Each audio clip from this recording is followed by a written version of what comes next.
Hello everybody and welcome to episode 38 of Competitive Magic with the Karnies. I'm your host from Italy, Andrea Mengucci, and joining me we have Javier Dominguez from Spain. Hello everyone. And Anthony Lee from Australia. Hola. Hello Karnies, how have you been? Actually, I've seen Javier in the weekend in Valencia, but what about you, Anthony? Did you do something extremely fun over there in Australia? Not particularly. I guess I'll start playing tournaments again soon because RCQ season is starting up again, but that's for next week, you know. So far it's still just pretty chill playing Modern and whatnot.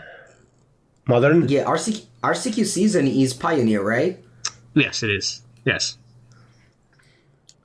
Okay. Wait. You said you will play Modern? You said you were playing Modern, I Anthony? say that.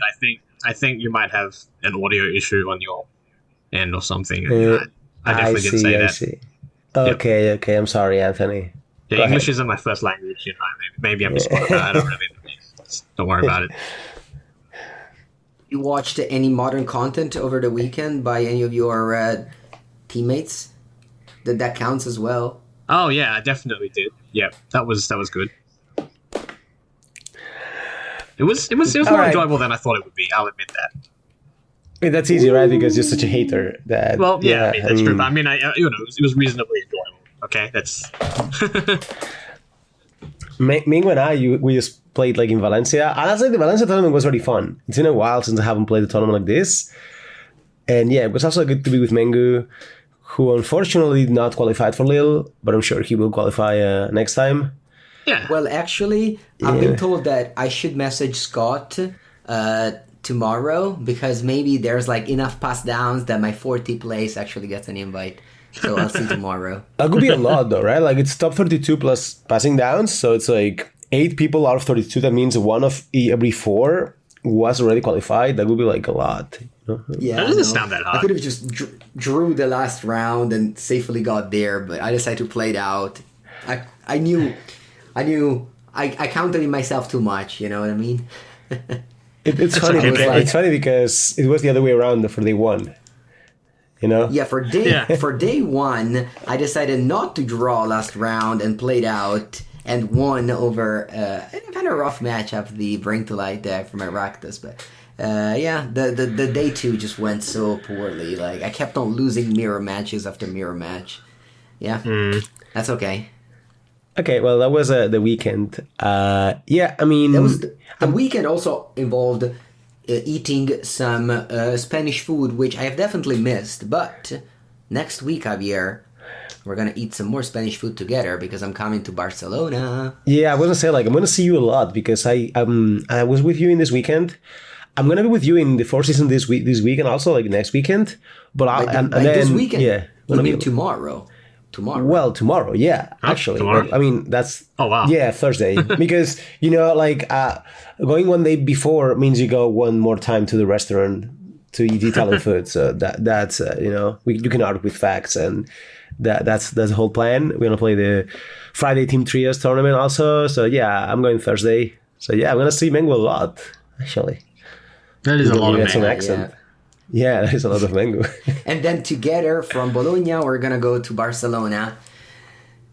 That's good. That's good. I enjoy it. I'm pretty sure our bodies, though, I mean, I will expect us to get some body weight. Is that the correct term? No, I mean, it's gonna be impossible to not gain body weight. Like, and then from Barcelona, I'll go direct to Athens, where, it's going to be hard for sure. But it's okay. I mean, maybe you get 1 kilo, just like fine. Like if you get 1 kilo in this whole process, I would call that a huge success. Ready for the summer. Yeah. For the summer, how do you say, what's it called? Costume, whatever. Whatever. Yeah, I'm excited for this though. Like I had a great time in Valencia. I went 3-3, so worse than Mengu even. Wow. What do you mean? What is this?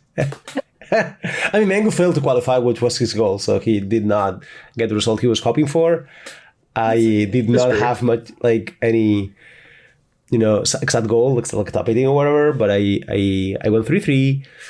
But I had a lot of fun. I got to see a lot of friends. The tournament was good. I played 5-color Bring to Light deck with Rhinos or something like this. I don't know how you will call it. With rhinos, specific to the listeners, which rhinos? Because we think it's Crashing Footfalls. No, it's Pioneer, so Siege Rhino. I submitted 4 copies of Siege Rhino. I actually think the deck was not as bad as it looks in my hands because Adrian Genara from Madrid, who is the one who actually played the games for the deck, actually qualified for Lille. So we played 2 players. Seconds. Yeah, so 2 players, 1 qualified, so it's a 50% ratio. I don't know the win rate, but I mean it's a good conversion, right? 2 players, 50% conversion in 2-2. So it's I didn't win much, but the deck was actually fun. Also, I mean, seeing Genara's match is like not bad. So who knows if the deck is playable? At least I want to play something different. I mean, a lot of you guys know me because I play like stock Decklists or whatever, but I also like to brew and play wild decks or whatever. And this time I felt like it. But I don't think they were bad. I don't think it's a bad thing to do. So yeah, we did this and it was good. But unfortunately, on Tuesday, I think, or Wednesday, my computer crashed. So I just have to record in the podcast, I think. Like, the computer crashed, so I could not play games with the deck before the tournament, which I'm pretty sure affected my ability to play it well. Because it was also, like, a little bit hard to play with all this, like, Wing to Light cards. That's kind of tricky, right? But yeah, it was good. Oh, and I also have a story related to what happened previous week. And is I won a small side event of Legacy with the... How do you call it? Comet? The dog, the Planeswalker dog. Yeah, the Stellar Pup. The Stellar Pup, yeah, the dice Planeswalker. So I played like as a small side event. I just like go on rolling dices in Legacy, like actually rolling dices. It was a strange situation. It felt a little bit like, out of what usually Legacy or Magic is about. Like in Limited, in the Dungeons and Dragons Limited, then you roll the dice on some of the cards. The impact of the game is so huge. It was similar with this card. So it felt like a Dungeons and Dragons card. Even though it's cool because it's a dog. But yeah, it was good. Neat, but, the card's not bad at all. It's just like also not very good. But even if you didn't feel like your 5-color Bring to Light deck didn't do as well as you liked, you can take solace in the fact that you did much better than the blue-white players at that tournament. So that is true. Yeah, according to internet, 1 out of 33 passed to day 2, which is wild to me. Like, what? Do you think that guy is just like the king of the blue-white players? Now, I think they all have to accept him as like the Pope, right? Of blue-white. Yeah, absolutely. Like, they are the hero of the archetype. Yeah, it's the king. Yeah, absolutely. Yeah, the best blue-white player. Upumpa fell short at 68th place, unfortunately. Couldn't that's not quite a nice result. Players. So, do you think it's because the deck was bad, or because they had too many draws? Because it could be either. Honestly, I think that the deck is just better against Rakdos. Like, yeah. Well, it is bad against Rakdos, but it's not like the Rakdos was like the 50% of the metagame. Like it's bad against Rakdos, but I don't know. No, but was very popular. It was very popular for sure. GG blue white. It's also bad against green. Which was also. So we're not recommending blue white then. Okay, the Karnies are not recommended the deck. That's the. I want to tell you it sounds like I'll tell you a particular thing of that event, which is definitely an interesting dynamic. So, not only green players pick up a lot of draws during the tournament, but also, like, in order to make day 2, a lot of people on 6-2 intentionally drew, right? So, there was a spot where I never played against green in 15 rounds. I played against 1 green. And because I never had the draw. Whereas, for example, True Hero and Genara, they kept playing against green because they had 1 draw. I feel like the tournament kind of got like weird for that reason. I don't know if you understand me. Yeah, no, we were talking about that. That's a strange standard for mono white, because mono white would pick up so many draws that we were trying to figure out. Like if you have a bad matchup against mono white, and you're going to have an unintentional draw. Should you concede? Like, would you rather concede? I mean, obviously, you in that idea, well, your opponent would concede, but let's say that they're just not going to do it. Would you rather stay out of the mono white bracket? I don't know. Maybe it's something that I thought about. Maybe. I think that I don't know if you saw his bracket, but he unintentionally drew round 1 against Blue-Eye Control, and then for the rest of the tournament, he played against Mono Green and Blue-Eye Control.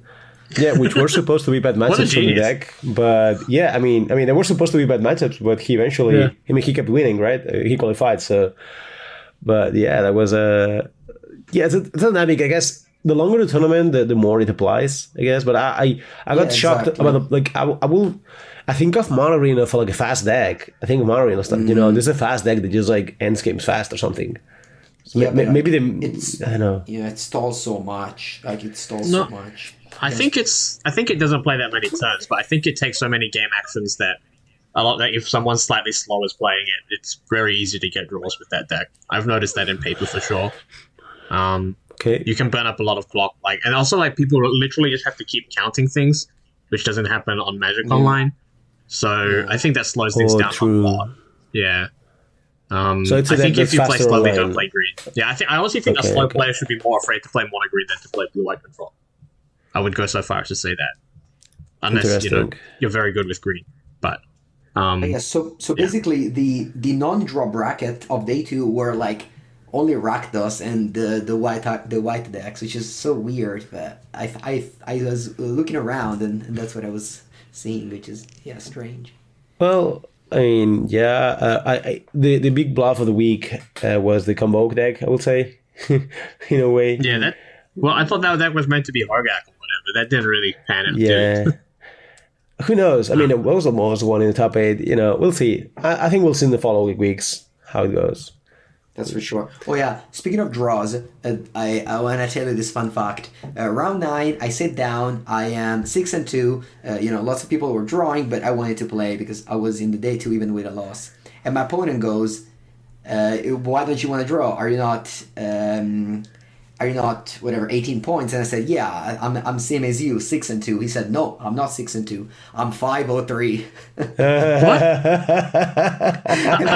and then he takes out the Giganta companion. I'm like, no, this is a bad match. 5-0-3. What? Yeah. Oh, he man. wanted to finish undefeated day 1. Wow, that would have been cool. That would have been cool. Yeah, there's always one player like this in the tournament. They're like, yeah, I'm undefeated, and they're like 6-3 or something. Yeah, there's even one in the top 8 has 4 draws. If you look, has 1 loss, 4 draws. But that's incredible. Like, there's the format is not. It's not like Pioneer is very slow. No, I think the format which should at least be going to time. Like, it's usually the fastest. Like modern games are fast, but I understand that because of fetch lands, more of the clock gets eaten up. What's the excuse for Pioneer? There's just no excuse. Yeah, the games are kind of fast. Green, whenever there was players at the time, I was just looking around, and there was just always Mono Green. I kept on going to the last table, and it was just Mono Green playing, to turns or whatever. I don't know. I feel like this is an interesting dynamic for sure. One to consider. Again, you can't really do anything about it, but it's just fun to talk about it, I guess. Well, you can. I mean, you can do something about it in that if you're choosing a deck, then you should, I think that should definitely be a factor. And I think it's an unintuitive one because a lot of people will know I'm a slow player, so I won't play Blue-Eye Control. That's obvious to people. I think it's a lot less obvious that if you're slow that you shouldn't play Mono Green, but I think it's true. Playing paper events so regularly, I think Mono Green is the deck that goes to time the most. So, yeah, be aware of that if you're going into your Pioneer RCQs or RCs where you really don't want to have unintentional draws, then keep that in mind. And also, if you're playing against Mono Green, then maybe be conscious about that as well. Because it takes. If you're playing against Mono Green, you could get an unintentional draw even if you're not playing it yourself. So maybe be conscious of that. Game 1. Concede game 1 if they have a lot of mana and just doing things, and your sideboard playing is good against them. Sure, just that kind of thing, yeah. Or make sure your opponent is playing at a timely pace. Sometimes it's tricky to count everything up, but if your opponent's taking ages just to figure out what they have in play, that's that's not super acceptable, and that's what leads to these positions where we have maybe a lot more unintentional draws. Personally, and for the tournament, than we'd be happy with. So. Oh, I think that was something that you can take away from that, Mango. So, hope that helps. Okay. Okay, how about we talk about the bigger things that happened over this weekend, or actually on Monday, which has been the ban announcement in Standard, shall we? Yeah, absolutely. So, 3 cards have been banned. All of them happens to be part of the deck that won the Arena Championship 3 by Benjamin Broadstone, and they are Fable of the Mirror Breaker, Invoke Despair, Reckoner, Bankbuster. We would like to say that we kind of mentioned these cards when we were talking about bannings. I remember talking about Fable and Bankbuster, and Javier bringing up the point of Invoke Despair. Yeah, turns out that all these 3 card got the axe, and now the other colors are free for practice. I would say, I mean, we both thought that Fable was just, inevitably gone, and Javier very rightly brought up the point that Invoke would be a good card to ban. And I'm very happy that they banned it, because it's not a card that's up there on power level. I think Invoke Despair is not even in the 10 best cards in Standard in power level, but it is the most impressive, which is, a different thing.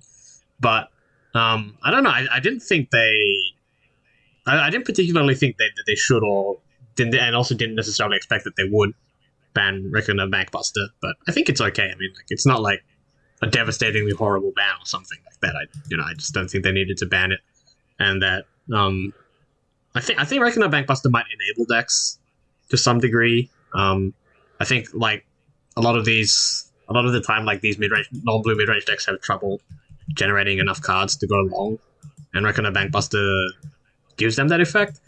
I do think that the reasoning that they gave is that it actually puts a lot of constraints on what creatures you can play is valid. Like creatures that can't crew Bankbuster are a fair bit worse because of it. So I can see that being a pretty good reason to get rid of it, because it has like a very subtle constraining effect on what cards are playable in that way. But I don't know. Overall, they're good bans, I think.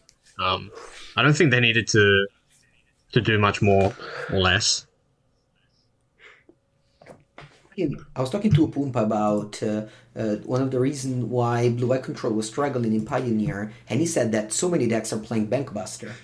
Not only Rakdos, but also a Gruul deck, the top hated, had like a lot of Bankbusters. Just overall, a card that punishes control so much just by sitting in play and coming into play on turn 2, where you just have 1 land if you're on the draw. So I guess now you open the possibility of control deck to be good in Standard. Yeah, but that's probably fine. But it's also like it's very bad if a control deck is the best deck. So it's always like a dangerous route. Like I think control and combo are. I mean, it's good to have all the archetypes, but I think control and combo are the actual bad ones to be the best deck. Where aggro and midrange, when it's a best deck, it still like can live to the varsity or whatever. But if a control deck is a best deck, just I don't know. Remember Miracles of Legacy. Like if the best deck is like this, it's very hard to actually attack it. What would you classify the Jeskai Dragons with for Zergo and Onjutai that the team of Andres Draski and Austin played at the Arena Championship 3? I mean, I will say it's a mid-range deck, right? Like, in a way. Like, it has so many cards that don't go very well in the late game, like Invasion of Gabakan, Make Disappear, They have, like, Wedding Announcement, Fable of the Mirror Breaker, which are, like, essentially tempo cards that you want to play as soon as possible. Like, this deck wants to play in Curve. Like, it's a mid-range deck. Obviously, it's a mid-range deck, obviously in the slow side of things, but it's not like a mono-white deck. Like mono white mid-range wing control is actually a control deck, but this one I think it's a slow mid-range deck, but still a deck that's trying to play the battlefield as fast as possible and just deploy these like tempo cards. No, it's clearly a combo deck. It's definitely a combo deck because you have Invasion plus Zergo is split, so it's a combo deck. That's... No, Javi's answer was obviously correct. That's a serious answer, but I can't help but call it a combo deck. Splinter Twin. It was great to see that deck, right? Appear, because people had thought that Rakdos is kind of the be all end all of Standard, and that just, I mean, if you just look at the results, that's just not true, right? Like there are 7 different decks in the top 8, and the only duplicate is a Jeskai Dragons deck, which is something that absolutely nobody would have predicted going into this tournament, right? At least before the metagame breakdown. So clearly there was still room for Standard to evolve, for new things to be found, like even late into the format, and that was before the bans, So I think Standard was actually. It's not like the bans happening is representative of Standard being in a dire state or anything, but they do want to future-proof Standard, right? Like they want to make sure that that there are still new cards being seen. So I kind of get it, but yeah, I definitely wouldn't take away that WoW Standard was just being completely crushed by Rakdos, because I don't know, it just wasn't. I mean, like these 3 cards being taken out of the deck definitely imply that the deck was like way better than it actually was, I think. That's true. Yeah, one of my teammates, Tristan, said Invoke Despair is probably one of the worst cards ever to get banned from Standard, and I think that's true, right? Certainly as long as I've been playing. I don't remember anything remotely that weak being banned from Standard. What about Rampaging Ferocity? That's the one that comes to mind. I think Invoke might be weaker, but yeah, it's maybe between those two. Like, yeah, I mean, attuning to either was also banned. It won the Pro Tour in 4 copies. It won the Arena Championship in 3 copies. Yeah, I think Invoke is better than these cards. Yeah. But also, like, there's something like this deck was like 4 to 5 copies in the PT. In this Arena tournament, it was like 2 copies.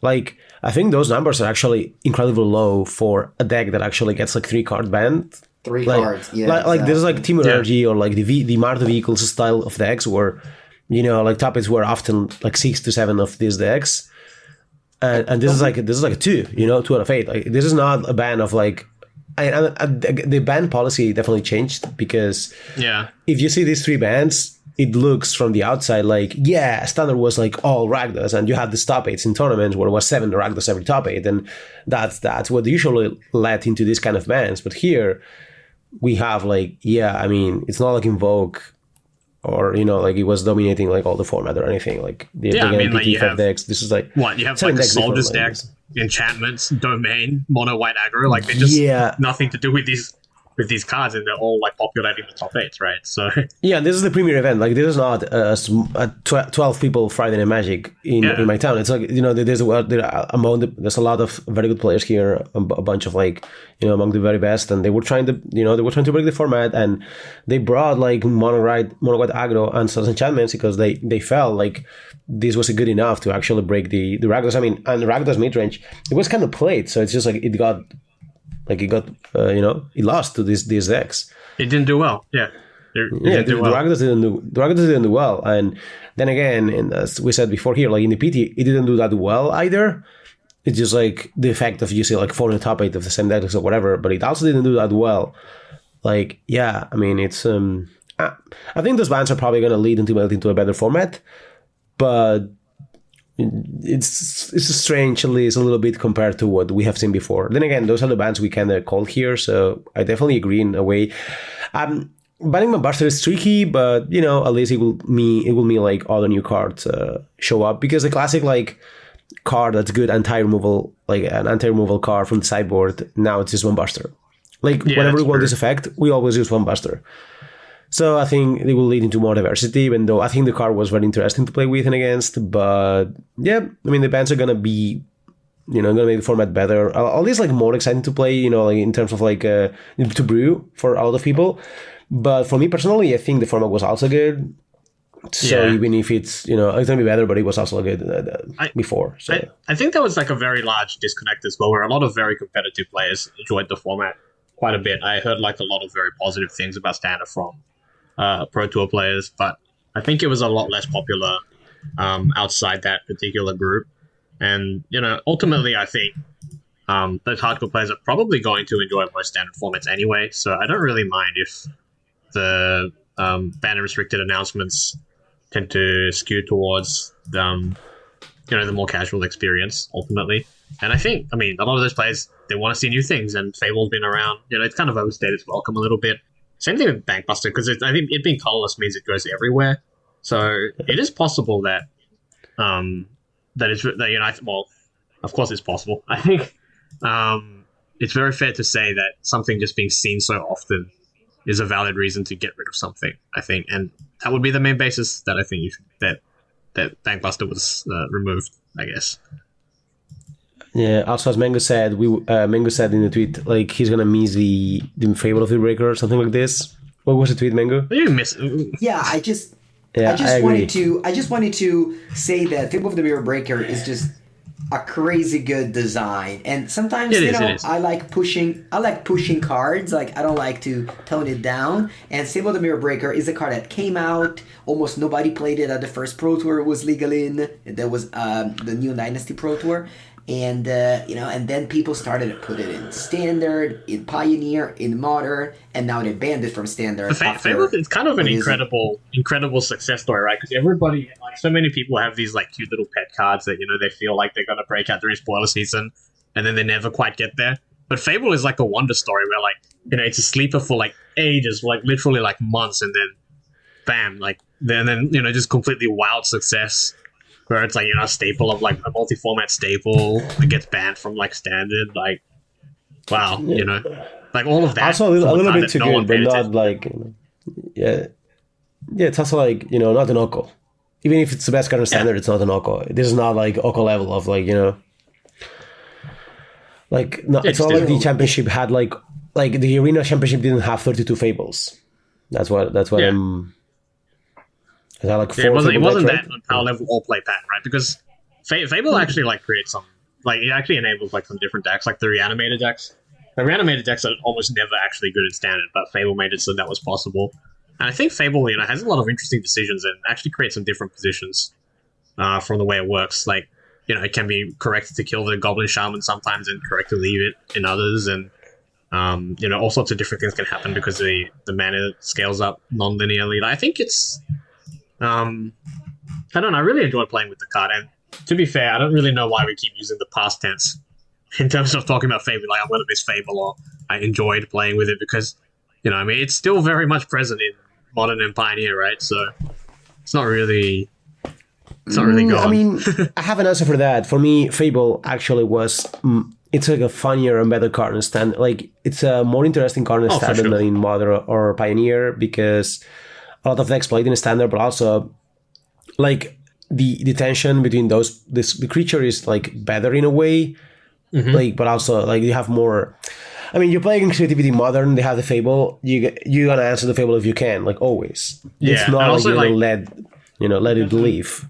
It mostly just plays like it's in Modern. It's not that interesting because it just makes game objects, and it's obviously way more interesting in Standard because the games are so much longer that all those like small advantages matter a lot more. But I do think if you enjoyed Fable a lot, I think it's not like you will not see a lot of it in Pioneer. And even if it's less interesting, I think it's still a reasonably interesting card there, I think. Yeah, it still is.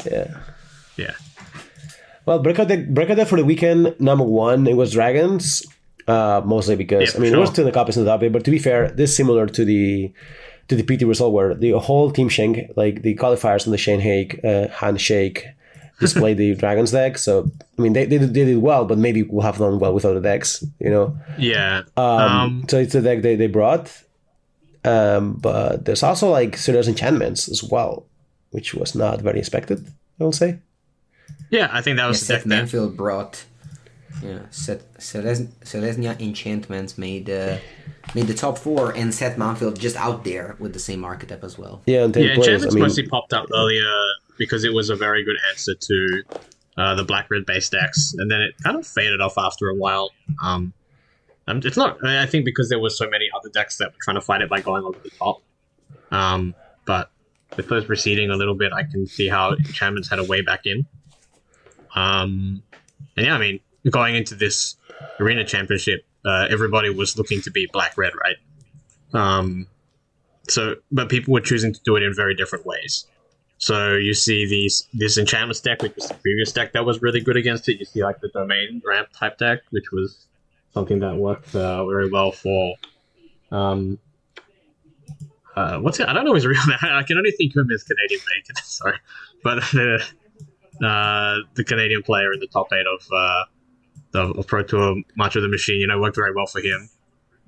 Kane, yeah. I didn't even intend that up yet. Oh my god. And Jeskai Dragons was also a deck that people that the team played to attack black-red, right? So there were a lot of different angles, and they all seem to have worked. But yeah, I think if you look at it through that lens, and you can kind of see why each each one of these different decks appeared. I think that a big question for a lot of people is how many of these decks are still good after the bans, right? I assume that's the practical question most people would be asking, right? Yeah, it's hard to tell though. I mean, the first thing you do in these situations is just go fast to these decks that actually play like no cards that were banned, or almost no cards that were banned, which is probably like the enchantments on the Ram decks. That's the first instinct, right? Like the first.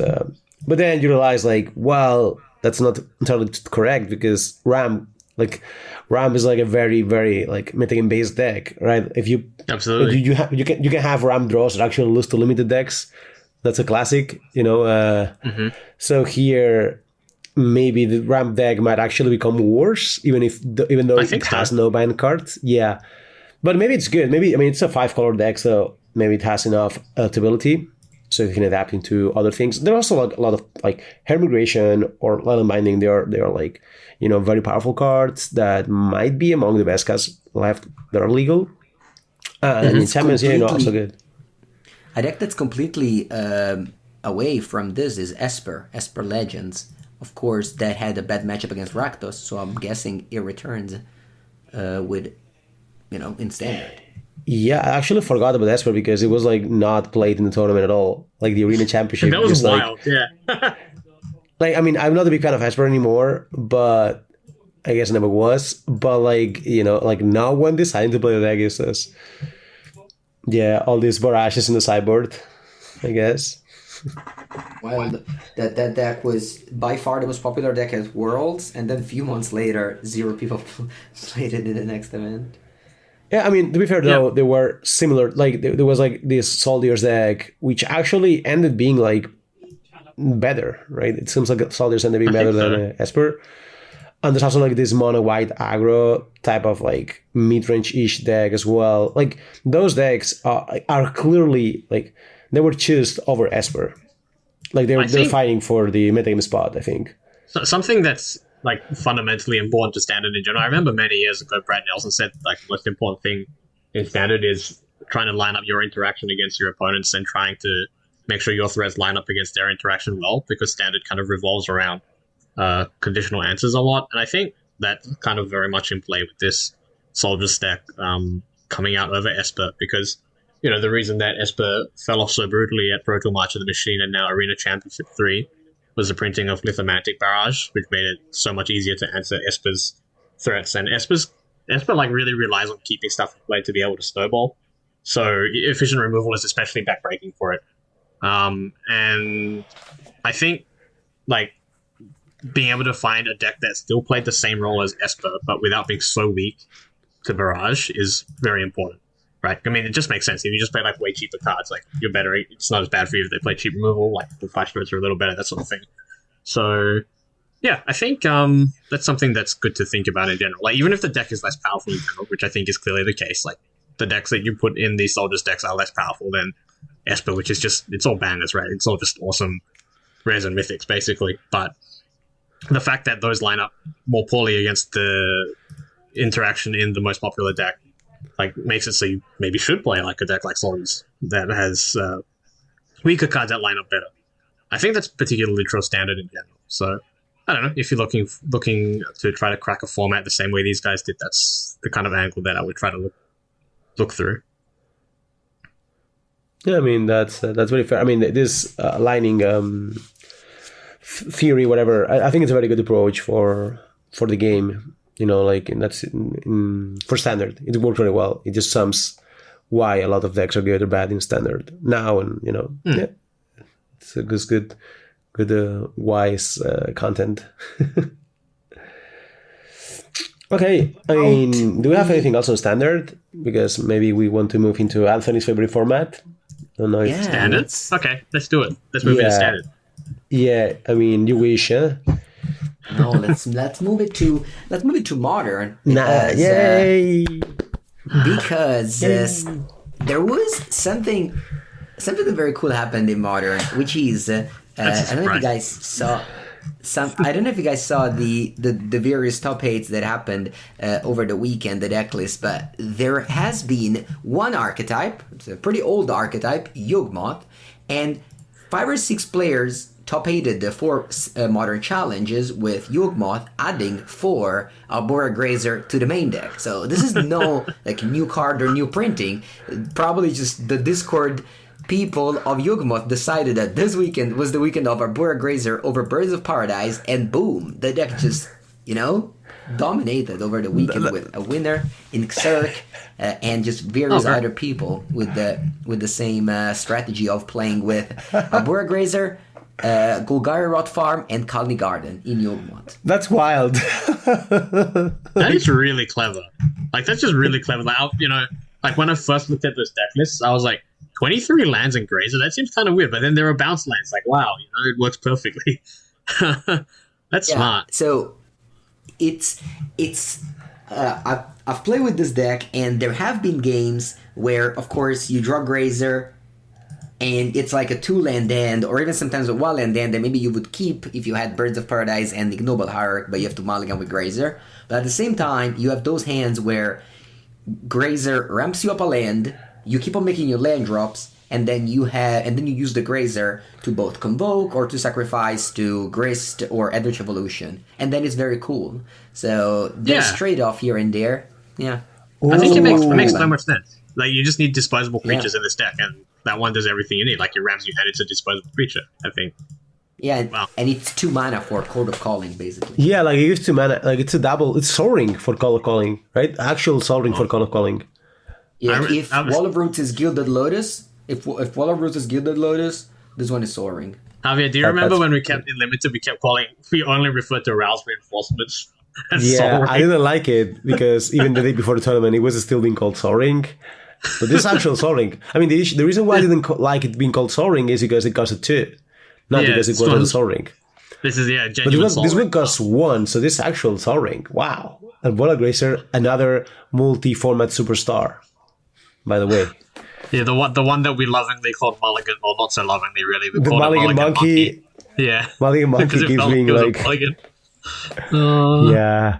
Imagine just like picking one card to just like, make an ignime like this, and then it's like ends being like a super good staple forever in every kind of deck. That's so unfortunate. Yeah, but again, I want to highlight how this is like really the beauty of Modern, where just normal decks just, change the list with some cards that was already out there, but just people didn't play it because they look bad, but then they are like. And also another similar thing to this is 2 of the 4 challenge winners are basically the same list on Jeskai Fair Breach, which has been a deck in January that people played over Murktide and then just disappeared totally, and now it's back with 2 different people winning the event, playing with 4 Underworld Breach over Murktide Regent. No new cards though, right? Like, it's exactly the same Fair Breach deck. Like, I believe that. Yeah, the winner, Namor Squats, he actually tweeted, "I won the challenge with the same list of like 6 months ago. I didn't change a card." Yeah, like this is exactly the same deck. Like, it's just like I don't know. Yeah, I mean, Modern. I mean, this. And then again, we also have the classic Tron there showing up in the tournament. Yeah, it's no Marathon, unfortunately. Well, Hammer seems to be a little bit back, but I think it's just like Hammer also won the challenge, notably 4 copies of Surge of Salvation in the main deck. Yeah, like like in the mocks. I don't think Surge is very good, but it is good against Force of Vigor, which is arguably the best card in the format against Hammer. Yeah, Force of Vigor and Fury. Yeah. So it's good against both in a way, but I don't think that's enough. It doesn't seem like it's enough to bring back Hammer to like the top tier in Modern, which, by the way, I mean, we have this weekend, as I said before in the podcast, a tournament with Mango in Modern. Like, what should I play? Modern experts, Anthony Lee and Andrea Mengucci. Yeah, so we have, to the listeners that maybe didn't get it at the beginning, we have a team tournament on Friday where I'm going to be playing Vintage. Javier is the Legacy seat, and our friend Alfred's going to be the Modern one. But then on Saturday, we have the Modern main event. I Javier, what should you play? Yeah, I think that's an important question because I have to try to build a deck. Yeah. Well, my suggestion is to play Creativity for you. You like Ran and 6? This is a good deck for it. Yeah, there's a small issue with Creativity. That's the deck I will play, but I do not currently own the cards for Creativity, and I own the cards for most of the other decks. How can you say this? Yeah, Anthony, MTG Finance.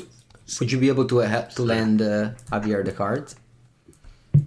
I think the cards will not arrive on time, even if they took a plane right now from Anthony Land, unfortunately. Let's say I can add for Creativity. I can play because that's also a common question, people get. Like, they have like a 4 cards, 4 decks they can get. They cannot play every deck. I can play like Murtide, maybe Scam, Rhinos, Hammer, Mono Green Tron, or I don't know, stuff like the Fair Breach. I mean, I have Tron. Maybe play Tron. No, don't. I think Mengu's biased. I have it built. I think you should buy the cards you're missing for Creativity. Like, you have the Pro Tour, you should buy the cards regardless. I have a Tron built. Is that like, no, but is like a reason to play a deck? What do you miss? Actually, Creativity is so expensive. I saw it on the vendors. It's like 40 euros. Yeah, it's expensive. Mm-hmm. Anthony. I like Tron, which is free because I have it. Say again, Mengu, sorry? What do you recommend to Javier? So I think Javier should, because he doesn't know what to play, except that he can't play Creativity because of modern reasons. No. I think he should buy the card. But I can also play Hammer or Rhinos. Like, I can play. I can play every deck, but I don't know.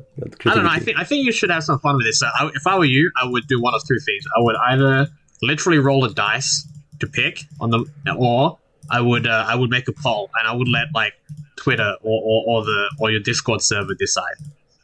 Ooh, that's good.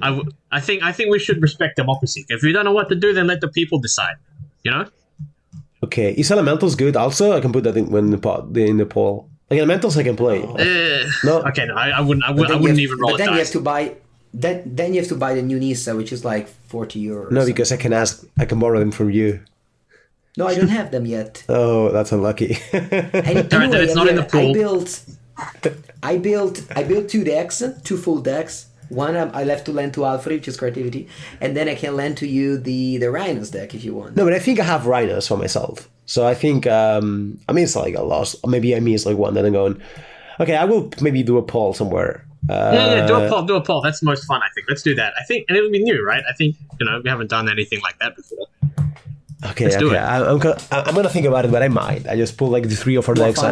I think it's more fun to buy the cards you're missing for Creativity. And why is that fun? Mengu is in the pockets of. He's in the pockets of whatever card store, and I'm asking. Yeah. Cards. Exactly. Buying cards is so fun. Buying cards you miss is so fun. Then you get all together, you just leave them. I don't think it's fun, actually. I think it's fun to go shopping randomly. Like, you're there and you're like, I'm gonna see, and then you end buying a card you like that you didn't have, but buying it because you actually need it for a tournament, for me, it takes the fun away. Like, I think it's fun to go shopping, like, I think it's fun to buy cards you want, or, like, get these basic lands you like, or, get this, like, beta landing ball you've been hoping to have, like, for a year. I think that's very fun, but, being like for me, missing a card and buying it, it's like, when you go to the groceries with a list, which I don't like to do. Speaking of beta cards, I saw you playing Beta Swords to Plowshares in the side event. Yeah. How was it? Like, why did you get Beta Swords to Plowshares? Wait, better than what, Mengu? What's better than Swords to Plowshares? What? No, beta. Come on, beta Anthony. Come on, Swords to Plowshares is so strong. How could something be better than Swords? I have no idea what you're talking about. Anyway, so I mean, my good friend borrowed them to me. Like, Paco borrowed the... Thank you, Paco. he borrowed the deck. No, Paco from Valencia. Okay. He borrowed it. I asked him for the deck, and he just lent me this like beautiful deck. The basics were bad. The deck was very beautiful, to be fair. Like, it was very, very beautiful. So it was very good. So for me, the fun is buying cards in the similar way, like, those like album with football players.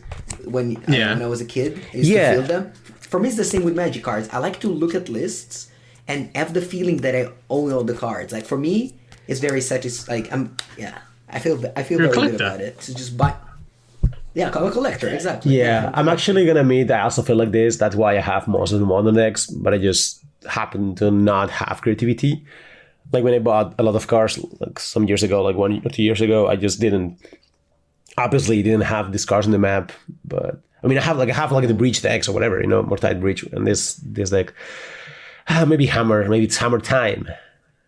It's hammer time. Actually, I did the power rankings yesterday, power ranking videos, which I did it twice because the first time I didn't upload my microphone. But anyway, I made Hammer drop a lot of spaces, a lot of slots. No. No. But I thought it was coming back in these. You just said it was coming back in these results. How can you? No, I don't think it was coming back. It has like one. Okay, if it won one event, but it's been weeks that there's just nowhere. And like, yeah, this is gross favoritism. Top. Like Hammer does a little badly. You kick it down like multiple spots, and then Murktide never wins anything ever in its entire life, and it has a reserve seat in A tier. This is very. It's always. That's not true. Look how many there are. Yeah, there's like 5 against 2. There's 5 Murktides to Hammer. Like the thing is, the issue with Hammer, I guess, is like you look at the top 8 and it's like Hammer plays on Murktide, sure, but then the rest of the matchups are like Scam, Yawmoth. Those matchups are very annoying. It's rough. Those matches were rough. Like it beats Murktide, sure. I think that's probably Rhino's also bad. I think so. The reason why I gave was that there's such a leyline binding. There's so many leyline binding decks around, and now creativity is just playing like the amount of answers. Yeah, and just I feel like it's way too many. Also, a lot more Urza Saga decks around. Like even with Ardent Skills popping off, so the hate for those decks is also there. I mean. It's still like up there, and it's still like in 7th place. It's not a bad deck, but I feel like it's a little bit worse than before. That's it. That's what I wanted to say. Tragic. Yeah, it is. I mean, not tragic, but yeah, it is. I think Hammer is a cool deck. I feel like for me. I think Hammer is really iconic to Modern because I think it plays so differently to most decks in Magic. It does it with like a bunch of like cute little synergies. Like there are lots of like really interesting games on multiple levels. Like there's lots of like stuff on the tactical level as well as the strategic level that are really interesting with Hammer. So I don't know. I actually like the deck a lot. I wish it was better. Yeah, I mean, it's good until they go like Fury, Grief, Blood Moon, all the removals in the world. Yeah, I also agree with that. Like I kind of wanted to play Hammer, but I just don't think I can justify playing Hammer this weekend. I want to play Hammer, but I don't think I can. I think I'm too likely to play like 4 bad matchups in the tournament of like 9 rounds or 10 rounds or whatever.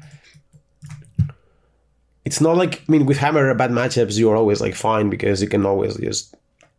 But I mean, maybe I'm underrating Searcher Salvation, but I don't think Searcher Salvation is good enough to actually like turn bad matchups into good matchups. No, not really.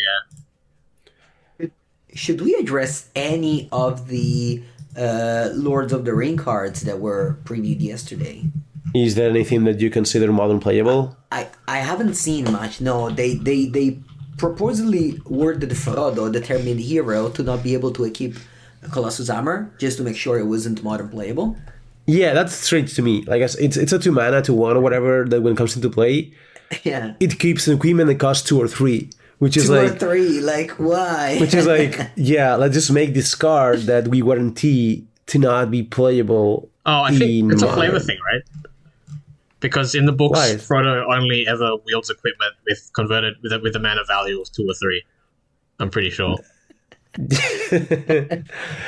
I mean, there's this like the golden card, but this set feels like it's almost like a standard power level. Like all these cards, most of these cards could be a standard. I don't know why. I don't know. Hang on, I have to get this out because people saw that it was going to be legal in Modern or straight to Modern or whatever, and assumed that would mean that it had like necessarily Modern power level cards. But the set is going into Alchemy, right? So like, how can it possibly be the same? Like, you just can't make a set that would be printable in Alchemy that would have playable Modern cards. Like, the formats are just too wide apart. So like, I think people's expectations have just been completely unrealistic this entire time. Like, people worried that like Lord of the Rings is going to break Modern, or that it's going to like, have particular cards for particular decks or anything like that. I don't know. I mean, it's legal in Modern, but it doesn't mean anything. Maybe it's probably just more precedent for future supplementary products being legal in modern, I suppose. But I don't know. Just I really think people shouldn't think of the set like a modern set. You know, like it's legal in modern, but it's not a modern set. Like you might think of Modern Horizons or something, even a weaker Modern Horizons. Like I think it's just not like that. Like I just don't think they designed that much with modern in mind when they're making the cards. And if they do have it in mind, it's with things like Frodo, where they make it go the other way, where it's not playable in modern.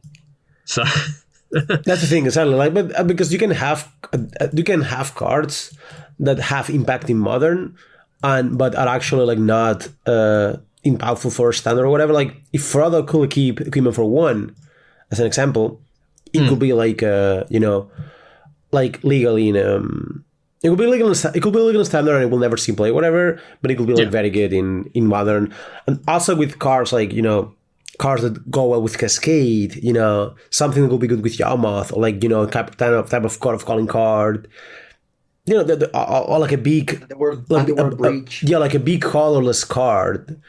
Like let's imagine the ring was great in Tron and cost like 10 or something.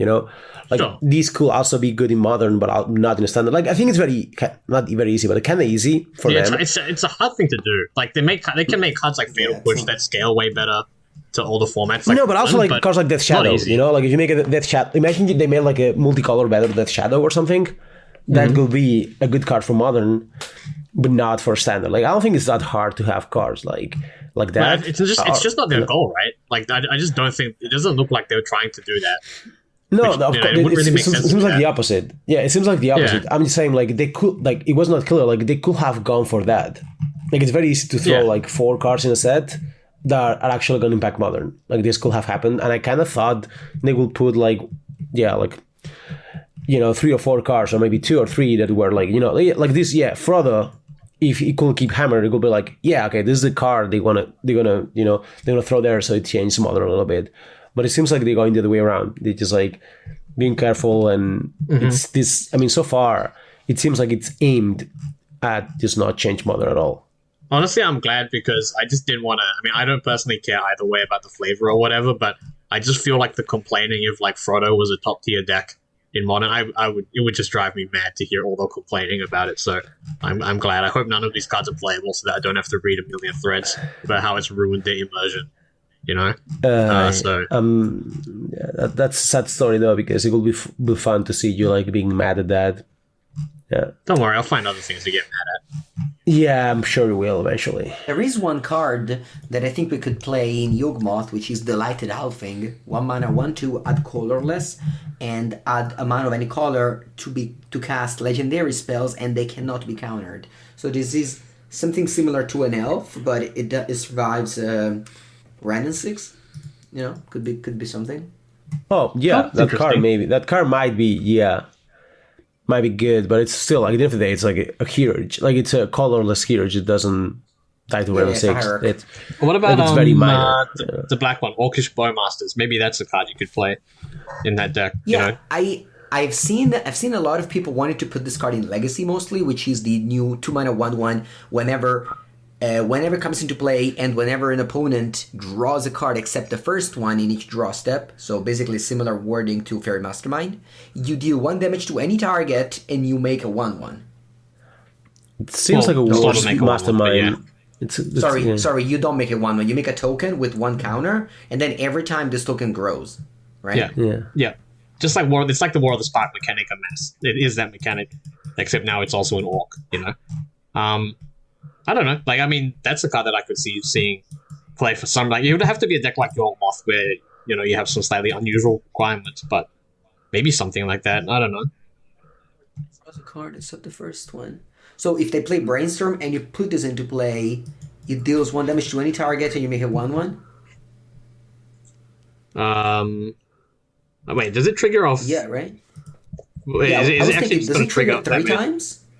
Hang on, let me read the card very carefully, because I understand what it does, but I need to see the exact. Whenever an opponent draws a card, except the first one, they it'll trigger 3 times. Oh, okay, so that's why people want to. Oh, I see. Wait, does it trigger 3 times? Yeah, it'll trigger 3 times.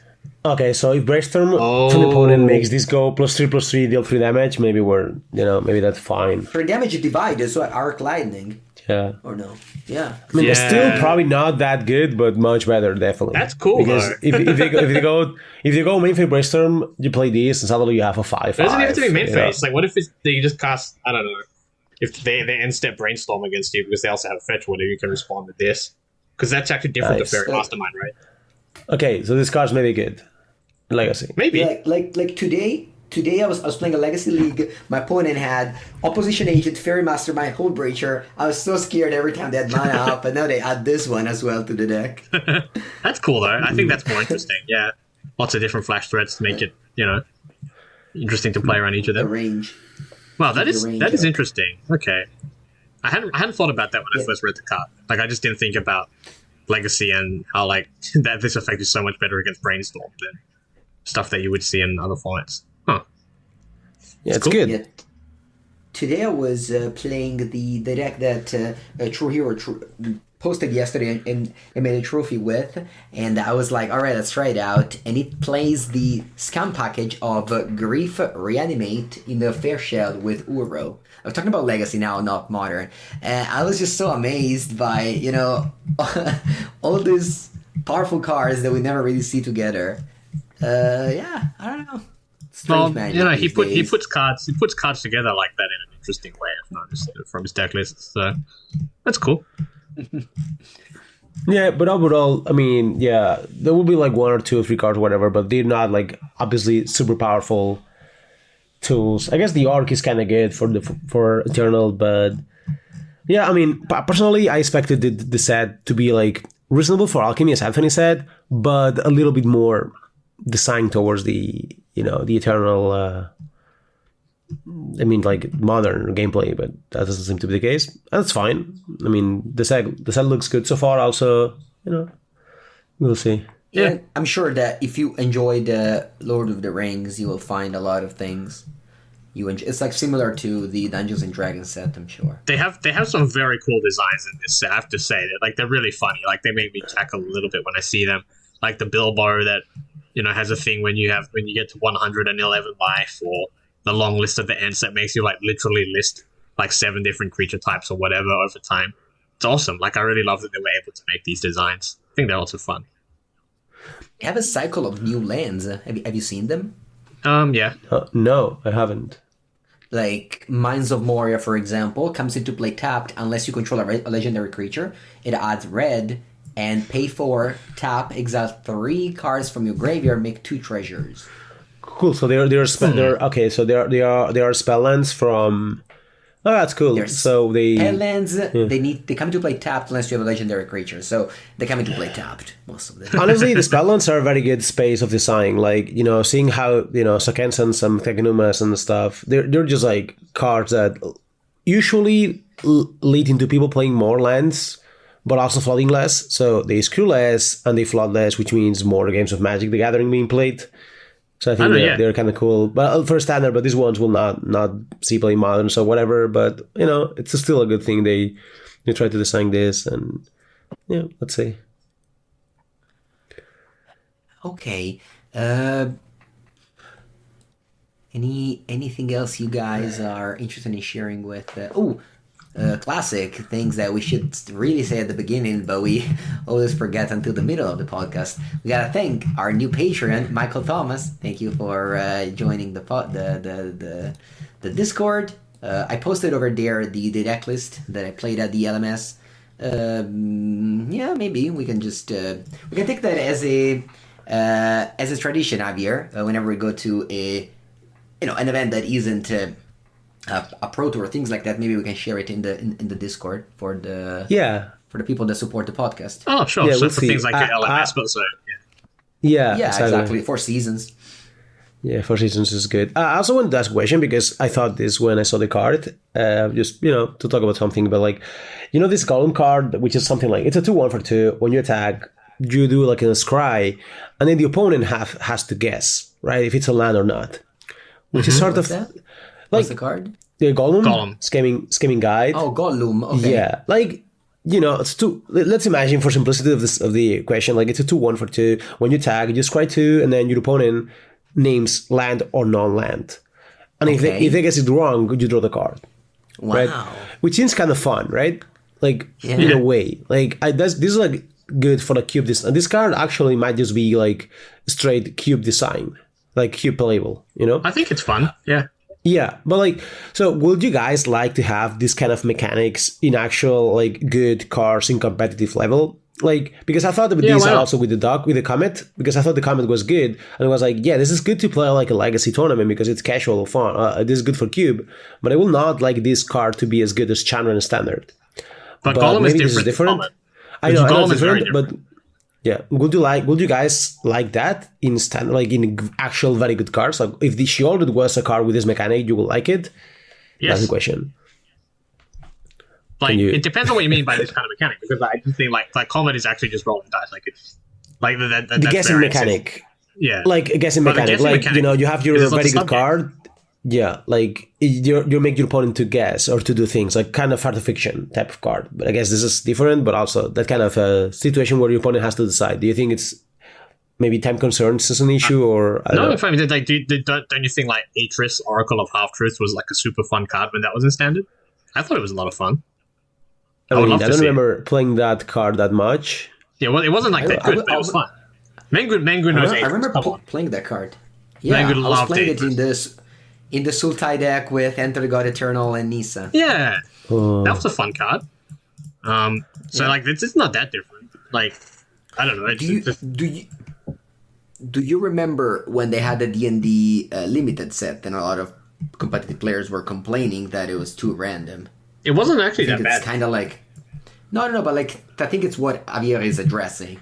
It's, do you want competitive Magic to be involved with variance / just effects that might be, just like more variance than Magic, which are already variance. But that's that's how. Yeah. No, Golem is like that, right? I mean, obviously random. There's logic about it. There's logic into it, but it's also like random in a way. Like that's fine. No, that's the whole game. That's Magic the Gathering. That's the whole game. I know. It's randomness and there's logic to it when you make the decisions. Yes. Like it's perfect. But under that argument, Anthony, the cards like the Comet will actually be fine to have in competitive environment. Which, yeah, I think that's actually true. Like to some extent, like it depends on the actual outcomes, like how binary the outcomes are, more than the actual randomness itself. So I think a lot of the draw D&D card cards or not draw card, because like Comet is like too swingy, I think, but that's not to do with like it's not like dice are inherently horrible. It's just like that one doesn't have a close enough group of outcomes. But like a lot of the D&D cards that roll a d20 and don't have like massively different effects most of the time, those are fine. Like I'll be fine with seeing those being good in Standard. They weren't, but I'd be fine with it if they were. I think like the problems with Comet are like not just that it rolls dice at all, that it's random. But I don't know. I just don't think. I mean, it's not that different to like, I don't know. Maybe Floodbright Elf. Like, what's? It's not that different, right? Like, why is that like somehow so much more acceptable? It is. Sure. The difference here. I can tell the difference here, and the difference is like the Blood Elf is like a card draw spell. Like it's just randomness inside how the cards are positioned in the deck. Like it's kind of random. Like this is more like what if you add like the Hearthstone style of random, which was not that popular in the end of the game or whatever. Like a lot of people just stopped playing the game because they actually did. Yeah, they took it too far, right? But that's again, I think that's to do with the with too much of a disparity in the possible outcomes, right? But if it was within like a tight range of things, I think that would be totally fine. I think Hearthstone just got too crazy with it at the end. But okay. I don't really think there's. I think it's arbitrary to draw like a line between different kinds of randomness. Is what I'm saying, I guess. Yeah, but I think randomness inside the game in this way leaves you with a lack of control sensation. Like you can never prepare your deck to roll more, like a better dry roll. Yeah, I mean, like there was like I remember in Hearthstone there was like this big guy for 8 mana, which an 8/8 end of turn dealing damage to any target. Yeah, Ragnaros, right? Games were, games were often decided by this, and it was like Rag is was kind of, but that's because like the different outcomes. That's because the different outcomes by a Rag trigger are like so different, right? I see. Whereas like if they're close together, it's fine. That makes sense. Yeah. What do you think, Mengu? Do you think this will be? Like, do you like this kind of cards for? I mean, I assume you like them for Cube, but do you like them for like tournaments? I mean, I think so. Like overall, I enjoy when Magic is fun, and I I mean, it's... I don't know, it's a difficult question.